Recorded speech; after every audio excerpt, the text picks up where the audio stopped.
ملک پر جب انگریز قابض ہوئے، ان سے ہمارا کوئی ذاتی جھگڑا تو نہیں تھا، کوئی ہمارا اور معاملہ تو نہیں تھا، صرف یہی تھا کہ وہ ہم کو آپس میں لڑاتے ہوئے اپنی حکومت چلانا چاہتے تھے، ہندو اور مسلم کی تفریق ڈال کر اپنا معاملہ سیدھا کرنا چاہتے تھے، یہاں کے لوگوں کے حقوق تلف کر کے اپنے ملک اور اپنے ملک کے لوگوں کو آباد کرنا چاہتے تھے۔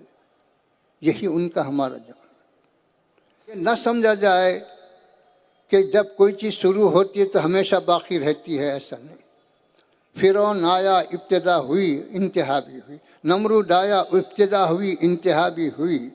ہر ایک کی ابتدا اور انتہا ہے، کوئی ظالم ہمیشہ باقی رہنے والا نہیں رہتا۔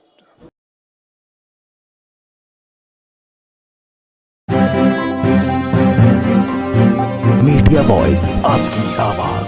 ماں باپ، بزرگان ملت، برادران عزیز، آج ہم اپنے وطن عزیز کی 75ویں سالگرہ آزادی کی مناسبت سے منا رہے ہیں۔ آپ جانتے ہیں کہ آزادی کا مطلب کیا ہے؟ آزادی کا مطلب چھٹکارا پانا۔ کس سے چھٹکارا پائیں گے؟ ظلم سے۔ کس سے چھٹکارا پائیں گے؟ جو چیز ہمارے لیے قابل قبول نہیں ہے اس سے چھٹکارا پائیں گے۔ جو چیز عدل و انصاف کے خلاف ہے اس سے چھٹکارا پائیں گے۔ جو ہمارے لیے نقصان دہ ہے اس سے ہم چھٹکارا پائیں گے۔ چھٹکارا اچھی چیز سے نہیں پایا جاتا، چھٹکارا انصاف سے نہیں پایا جاتا، چھٹکارا خیر سے نہیں پایا جاتا، شر سے چھٹکارا پایا جاتا، برائی سے چھٹکارا پایا جاتا، اور اس قسم کے تمام نقصان دینے والی چیزوں سے چھٹکارا پایا جاتا۔ بتلایا گیا کہ اگر تم کسی ناپسندیدہ چیز کو، نامناسب چیز کو، مکروہ چیز کو دیکھ رہے ہیں تو اس کو بدل دو۔ دیکھ کر خاموش رہنا اور اس سے انجان ہونا یہ اسلام میں نہیں بتلایا گیا۔ اگر تمہارے اندر قوت ہے، طاقت ہے، صلاحیت ہے تو اپنی قوت و طاقت کے ذریعے اس کو بدلو۔ لیکن ہمیشہ قوت و طاقت کا ملنا تو مشکل ہے، ہر ایک کو یہ سہولت ملنا تو بہت مشکل ہے، اس لیے فرمایا گیا اگر اس کی طاقت نہ ہو، اس کی صلاحیت نہ ہو اور اس موقف میں تم نہ ہو تو کم سے کم اپنی زبان سے تو اس کو برا کہو، اس کی مذمت کرو، اس کے خلاف اپنی آواز تو اٹھاؤ، یہ تو کر سکتے ہو۔ اگر یہ بھی نہیں کر سکتے، یہ بھی طاقت نہیں ہے، یہ بھی اگر صلاحیت میسر نہیں ہے تو بتلایا گیا کہ آخری درجہ اس کا یہ ہے کہ کم سے کم تم اپنے دل میں تو اس کو برا سمجھو، کیونکہ کہیں یہ حکم نہیں دیا گیا کہ بری چیز کو اچھا سمجھا جائے، ظلم کو اچھا سمجھا جائے، یہ کہیں نہیں بتلایا گیا۔ تو یہ ہے۔ پھر اس کے بعد حکم دیا گیا کہ دیکھو راستے میں اگر کوئی کانٹا چبھنے والا ہو یا کوئی اور تکلیف دینے والی چیز ہو تو حدیث شریف میں آتا ہے کہ اس کو بھی ہٹاؤ، کیونکہ اس سے بھی تمہارے بھائی کو نقصان ہوگا، اس سے بھی دوسرے چلنے والے کو اذیت پہنچے گی۔ تو بتلایا گیا کہ راستے میں اگر کوئی کانٹا ہو یا کوئی تکلیف دینے والی چیز ہو تو اس کو بھی دور کرنے کا حکم دیا گیا۔ حالانکہ اس سے کوئی زیادہ نقصان تو نہیں ہے، قوم کا نقصان تو نہیں ہے، کسی قبیلے کا نقصان تو نہیں ہے، خاندان کا بہت سے بہت ایک آدمی کو تھوڑی سی تکلیف ہوتی ہے، لیکن اسلام یہ کہتا ہے کہ ایک فرد کو بھی، ایک آدمی کو بھی ذرا سی تکلیف ہو یہ بھی مناسب نہیں ہے۔ یہ اسلام اس کی تعلیم دیتا۔ اسی وجہ سے بتلایا گیا، حضور پاک علیہ الصلاۃ والسلام کا ارشاد ہے کہ تم میں اچھا آدمی وہ ہے کہ تمہارے خرابیوں سے، تمہارے شر سے یا تمہاری کسی بھی حرکت سے تمہارا پڑوسی محفوظ رہے۔ اگر تم اپنے پڑوسی کو محفوظ رکھتے ہیں تو وہ تمہارے لیے حق ہے، صحیح ہے، اور اس کے لیے بھی حق ہے۔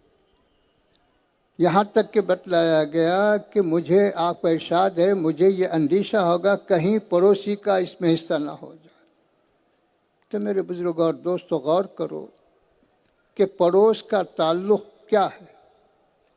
پڑوس کے لیے ضروری نہیں ہے کہ وہ ہمارا ہم مذہب ہو، پڑوس کے لیے ضروری نہیں ہے کہ وہ ہمارے خاندان کا ہو، پڑوسی کے لیے ضروری نہیں ہے کہ وہ ہمارا کوئی رشتہ دار ہو۔ بتلایا گیا کہ عدل و انصاف کے معاملے میں، حق و صداقت کے معاملے میں جو ہے، مذہب کو نہیں دیکھا جائے گا، رشتے کو نہیں دیکھا جائے گا، کسی اور چیز کو نہیں دیکھا جائے گا، وہاں صرف حق اور انصاف کو دیکھا جائے گا۔ رنگ، نسل، وطن اور یہ ساری چیزیں بعد ہیں، حق اور انصاف پہلے۔ تو یہ بتلایا گیا ہم کو۔ تو اسی طرح میرے بزرگوں اور دوستو، حق و باطل کی جنگ آج سے نہیں ہے، لاکھوں سال پہلے سے چلی آ رہی ہے۔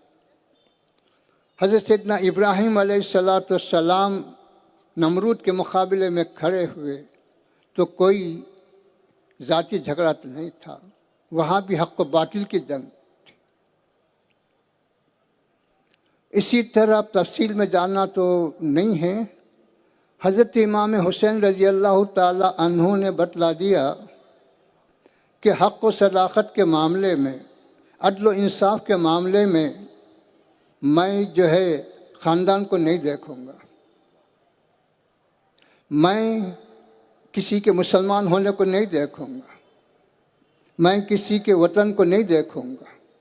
ان ساری چیزوں کو آپ نے ختم کرتے کہا کہ اگر سامنے والا حق و انصاف پر ہے تو میں اس کی تائید کروں گا، نہیں ہے تو وہ کچھ بھی ہوگا، میں اس کی تائید نہیں کر سکتا۔ تو بتلائیے آپ کہ یہاں حضرت سیدنا امام حسین کی شہادت کسی اور بنیاد پہ نہیں ہے، کسی اور سبب سے نہیں ہے، صرف حق و صداقت کی بنیاد پر آپ نے ساری چیزوں کو ختم کی۔ تو یہ ہے، تو اسلام اس بات کی تعلیم دیتا ہے کہ حق اور انصاف یہ کسی مذہب سے خاص نہیں ہے، حق اور انصاف وطن سے خاص نہیں ہے، حق اور انصاف رنگ و نسل سے خاص نہیں ہے، زبان سے خاص نہیں ہے، ہر ایک کے لیے، ہر ایک کے ساتھ جو بھی ظلم کرے گا اس کے خلاف آواز اٹھانا، جو بھی جو ہے انسانیت کی بربادی کا کام کرے گا اس کے خلاف آواز اٹھانا ہے، نہ صرف آواز اٹھانا ہے بلکہ اس کے سامنے بالمقابل ہو کر جتنی طاقت ہے اس کا مقابلہ کرنا، یہ ہم کو تعلیم دی گئی۔ اسی طرح جو ہے ہمارے ملک پر جب انگریز قابض ہوئے، ان سے ہمارا کوئی ذاتی جھگڑا تو نہیں تھا، کوئی ہمارا اور معاملہ تو نہیں تھا، صرف یہی تھا کہ وہ ہم کو آپس میں لڑاتے ہوئے اپنی حکومت چلانا چاہتے تھے، ہندو اور مسلم کی تفریق ڈال کر اپنا معاملہ سیدھا کرنا چاہتے تھے، یہاں کے لوگوں کے حقوق تلف کر کے اپنے ملک اور اپنے ملک کے لوگوں کو آباد کرنا چاہتے تھے۔ یہی ان کا ہمارا جواب۔ یہ چیز ہوتی رہی، چلتی رہی، لیکن قانون قدرت ہے کہ کسی بھی چیز کی ایک انتہا، جس طرح ایک ابتدا ہے ہر چیز کی اس کی انتہا بھی ہے۔ یہ نہ سمجھا جائے کہ جب کوئی چیز شروع ہوتی ہے تو ہمیشہ باقی رہتی ہے، ایسا نہیں۔ فرعون آیا، ابتدا ہوئی، انتہا بھی ہوئی، نمرود آیا، ابتدا ہوئی، انتہا بھی ہوئی، ہر ایک کی ابتدا اور انتہا ہے، کوئی ظالم ہمیشہ باقی رہنے والا نہیں رہتا۔ حدیث شریف میں آتا ہے کہ انصر اخاک ظالمن کان او مظلومن، تم اپنے بھائی کی مدد کرو وہ ظالم ہو یا مظلوم۔ تو صحابہ نے عرض کیا کہ حضور مظلوم کی مدد کرنا تو سمجھ میں آتا ہے، لیکن ظالم کی مدد کیا ہے؟ تو آپ نے فرمایا کہ ظالم کو ظلم سے روکنا یہ اس کی مدد ہے۔ تو آپ نے یہ نہیں فرمایا کہ مسلمان ہے تو ظالم ہے تو اس کو چھوڑ دو، یا کوئی جب مسلمان ظالم ہے تو اس کو نہیں چھوڑا جا سکتا تو پھر دوسرے کو کیسا چھوڑا، اس کو کیسے ہم برداشت کر سکتے ہیں؟ تو اس کی ظلم کے خلاف آواز اٹھانا یہ فطرت انسانی ہے، یہ تعلیمات اسلام ہے۔ تو اس طرح سے جو ہے اللہ سبحانہ و تعالیٰ کا ارشاد ہے کہ جب کوئی نیک مقصد کے تحت میدان عمل میں آتا ہے والذین جاہدوا فینا لنہدینہم سبلنا، تو جو لوگ ہماری راہ میں مجاہدہ کرتے ہیں، کوشش کرتے ہیں، جد و جہد کرتے ہیں، ہم ان کے لیے اپنے راستے کھولتے ہیں۔ تو پہلے ہماری محنت، ہماری ہمت اور ہماری جو ہے اخلاص کی نوعیت، یہ چیزیں اگر پیش کی جائیں تو پھر بعد میں اللہ کی نصرت آتی ہے، اللہ کی مدد شامل حال ہوتی ہے۔ تو اس طرح سے ہمارے حضور پاک علیہ الصلاۃ والسلام